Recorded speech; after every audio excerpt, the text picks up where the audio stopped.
Magandang araw po mga kababayan natin dyan, mga kadugong Pinoy, at ito po magre-reaction po tayo dito sa video ni Kuya Sadik na kung saan ay mayroon na namang biktima sa punit passport, no? Isang modus nga ba ito, no? Isang OFW pabalik sa Canada, nagbahagi ng kanyang karanasan na napunit o pinunit ang kanyang passport. So panoorin natin mga idol. Sunod-sunod na kaso ng mga punit passport modus di umano na nararanasan ng mga OFW patuloy na dumarami. Kahapon nga lamang ay naitampok natin ang isang kaso ng punit passport na nangyari sa Butuan Airport. At ito nga ay umani ng samut-saring batikos at reaksyon sa mga netizen. At kanina nga lang umaga ng April 22, 2025 ay isa na namang Pilipina OFW ang pinaka-latest na biktima nito. Ibinahagi nga na nasabing OFW na pabalik ng Canada na mismong siya ay hindi makapaniwala na sa kanya mismo mangyayari ito. Ipinost nga nito ang kanyang live video para magbigay na rin ng awareness sa mga iba nating kababayang OFW para makaiwas dito. At kung ano nga ang mga pasabog na sinabi nito si kabayan sa kanyang live video, panuorin natin ang video na to. Doing this to post for awareness kasi kahapon na experience ko po para at least sa mga friends ko na nagta-travel going international. Yung about sa punit passport, I experienced it yesterday going back to Canada, then first going to Japan, then Vancouver to Calgary. But nung nag-check-in na po ako, first nagpunta po ako sa travel tax para at least okay na ako sa travel tax. Then after that, nung masettle na ako sa travel tax, okay na, I check my passport, okay pa din, walang punit, walang sira. Tapos okay na, going to check-in na po ako.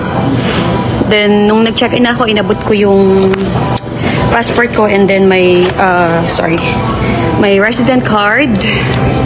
Tapos maya-maya okay na, chinek niya. Then after that, binabalik niya sa akin maya-maya. Sabi niya, "Ma'am, but before ko iabot sa kanya, I check my passport. Okay, walang punit, wala pong sira." Then after that, maya-maya binabalik na niya sa akin. Lalaki po yung nag-assist sa akin, lalaki siya. Well, anyway, doesn't matter kung babae o lalaki, basta siya po yung nag-assist sa akin and I know kilala niya ako, natatandaan niya ako. And then after that po, sabi niya, "Ma'am, may sira po ba talaga, may punit po ba talaga yung passport nyo?" Sabi ko, "Ay, no. Binigay ko sa'yo yan ng maayos, inabot ko sa'yo ng maayos. Okay ang passport ko, walang sira, walang kahit anong punit." And nababasa ko sa FB yan, kasi po, siguro mga 3 days ago, nabasa ko na yung about sa punit passport modus. May isang lalaki na nag-post, sabi niya hindi daw siya naka-check-in. As in sa check-in pa lang po totally, hindi na siya nakalagpas. Kasi nga, parang nagpunta muna siya sa travel tax to pay. And then after that, bumalik siya sa check-in. Biglang may punit na yung passport niya. So totally hindi siya nakaraan. So sabi ko sa kanya, dun sa nag-assist sa akin, sabi ko, "No, maayos. Okay ang passport ko nung binigay ko sa'yo." Then after that, sabi ko, "Wag ako." Sabi ko, "Hindi ako pupunta sa kahit sa babalik lang ako ng Canada." And then after that, sabi niya, "Ma'am, may punit po talaga." Pinakita niya sa akin. Wait lang. Which is totally fine. Which was totally fine nung una. Then, ayan, sorry. I need to cover my passport. Lang po yung mga details. Then, ayan, kung makita nyo po sa taas, may punit na siya bigla. Ang haba ng punit niya, oh. So, ayan. Then, after that, sabi ko sa kanya, sabi ko, "No, wag mukha akong gawin yan." Kasi, kinakompose ko pa din yung sarili ko. Hindi ako nagalit sa kanya, hindi ko siya sinigawan, or hindi ako kumbaga, I didn't make a scene. Sinabi ko lang sa kanya, no, "Babalik lang ako ng Canada, please don't do this." Sabi ko sa kanya, ganon. And then after that, sabi niya, "Ma'am, sira po talaga." So sabi ko, "Paano mangyayari ngayon?" Sabi ko gano'n sa kanya. Tapos may tinawag siyang kasamahan niya, babaeng tinawag niya, sabi niya, "Ma'am, mag-i-investigate daw sila." Ganun. Sabi ko, "Anong i-investigate nyo? Inabot ko po ng maayos yan sa kasama mo." Sabi ko gano'n sa kanya, "Okay na okay yan." And then after that, parang nag-uusap sila, something like that. So sabi ko, no, hindi pwedeng hindi nyo ako paliparin, babalik lang ako ng Canada. Sabi ko sa kanya din, sabi ko, wait lang, tatawagan ko yung kilala ko sa immigration. Kasi it happens naman talaga na may kilala ako sa Terminal 3, nasaktuhan na Terminal 3. This is NAIA Terminal 3 at. Then, tapos sabi niya, ay ma'am, wag na po. Sabi niya ganun. Sabi niya, wag na po, i-assist ko na lang po kayo papunta sa immigration para makalagpas sa kayo.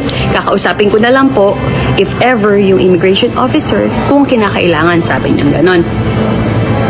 Tapos sabi ko, ito naka-duty siya that time for those who travel before.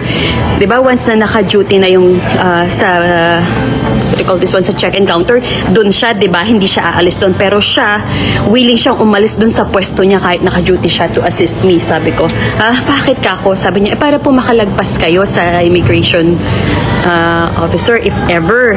So sabi niya ganun. Sabi ko, sorry kung medyo mahaba yung kwento ko kasi para lang aware kayo, para alam nyo yung gagawin nyo.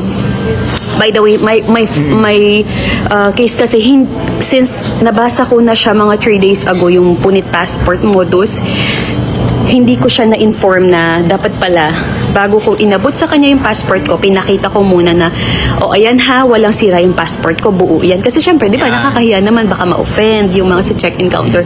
Kaya lang, wag po kayong mahihiya, wag po kayong mag-worry na baka ma-offend yung nasa check-in counter. Kasi po, okay lang yun. Para masigurado nyo po na buo yung passport nyo. Or wag nyo pong iiwan or bago nyo iabot sa kanya or kahit sino po, doesn't matter kung sino yung nasa check-in counter, iabot nyo, pakita nyo na, sabihin nyo agad na, ayan buo yung passport ko nang inabot ko sa'yo. Kasi po, I don't know kung ano reason kung bakit nila ginawa yun or ginagawa yun. Pero hindi lang sa akin nangyari. Then nagbasa ako kahapon. Nung nakalagpas na ako sa immigration kahapon, nag-check po ako sa Facebook or sa Threads na ang dami na pong nakaka-experience. Yung isa, hindi siya naka-travel totally, hindi siya nakalagpas sa check-in pa lang.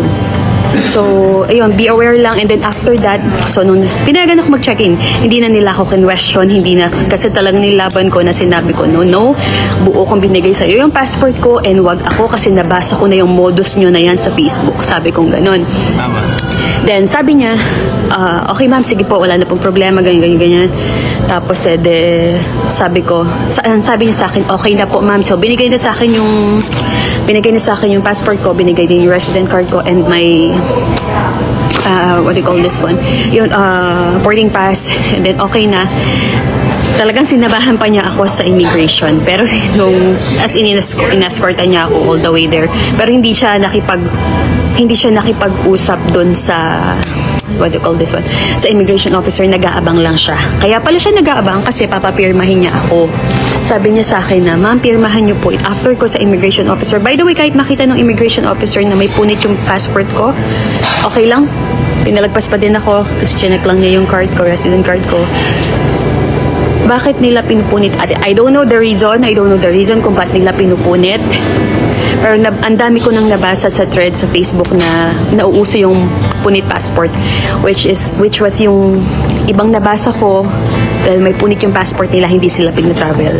Hindi ko pa alam kung ano yung reason for those people na gumagawa nun. Hindi ko pa alam po yung reason. Pero I'm just posting this for awareness.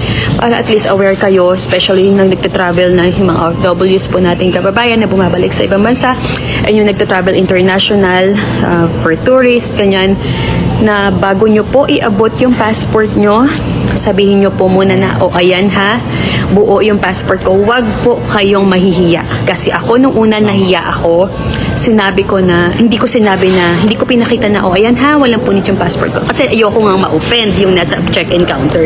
Pero please, wag kayong mahihiya.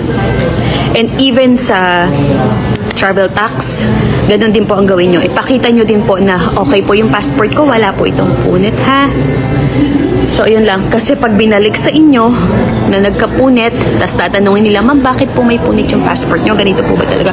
Wala, hindi na kayo makaka-travel. Kasi yung ibang nabasa. So, yun po mga kababayan natin, no, na awareness lang po ito. At napaka masamang balita to pag ganito, no? Tanimbala, punit passport. So, ito lang po ang aking ma-advise, no, para sa akin. Tama yung sinabi ni ma'am, no? Na before mo ibigay yung passport mo, siguraduhin nyo mga kababayan, mga OFW, no? Marami naman akong subscriber dyan na mga OFW. Please, please, please po, pakikalat po itong video na to na kung OFW ka, bago mo ibigay yung passport mo sa immigration o saan man, ay sabihin mo na ma'am, malinis po yung passport ko ha, walang punit po ito, may picture ako, may video ako dito. Kasi marami na pong nangyayari ngayon sa Facebook at saka sa YouTube na pinunit ang kanilang passport. So yan po, huwag kayong mahiya dahil karapatan nyo yan. Dahil baka po ay mapunit yan at yan pa isa sa mga dahilan kung bakit hindi kayo makaalis, no? Maka-flight. Lalong-lalo ng ating mga OFW, no? Na magbakasyon. Please po, wala tayong magagawa eh. Magbabakasyon at magbabakasyon talaga tayo at babalik. So please, sabihin nyo na ma'am, ito, passport ko, walang punit yan man, may video, may picture yan. Para ma-aware sila at hindi sila gagawa ng kalukuhan. So para sa akin lang po, attention po ni Senador Rapi Tulfo at ating mahal na Pangulo si BBM, no, na sana aksyonan po itong ganitong modus, no, yung tanimbala, punit passport o anumang kalukuhan sa dyan po sa ating airport sa Pilipinas. Grabe naman, maawa naman kayo sa OFW. Uuwi lang sila para magbakasyon, para makita ang kanilang pamilya, tapos pagbalik o pagdating pa lang gagawan na ng So ako po, naniniwala ako hindi naman lahat. Mayroon lang talaga mga baliw dyan, no, na mga walang magawa sa buhay. Kahit ilang dekada na rin ako, no, pabalik-balik sa bansa nating Pilipinas, okay naman. Wala naman akong naranasang problema. Yung mga iilan lang. At mga mababait pa nga yung iba dyan ng mga lady guard at saka mga security guard, no? Oo, mababait at saka pag tinanong mo sila, gumamit pa nga ako ng cellphone na tinawagan ko yung family ko eh. So, hindi naman lahat. So, aware lang ito. So, bago nyo po ibigay ang passport sa immigration o dyan po sa airline, no, bigyan ka ng ticket, ay sabihin nyo po, ma'am, no, walang punit po itong passport. Kasi pag tinanong kayo, nasabihin, no, ba't sinabi mo sa akin to? Marami na pong nagbabiral video na pinunit ang passport, ma'am. Mas magandang masabihan, no, para ma-aware sila. Karapatan nyo po yun, passport nyo yan. At 10 years ang validity niyan. Okay, maraming salamat mga idol at sana huwag nyo kalimutan mag-like and subscribe dito kay Kuya Sadik sa kanyang video. At ingat po kayo lagi at sana mga ka-OFW, huwag nyo sanang kalimutan, no, mag-ingat kayo lagi mga ka-OFW at God bless po.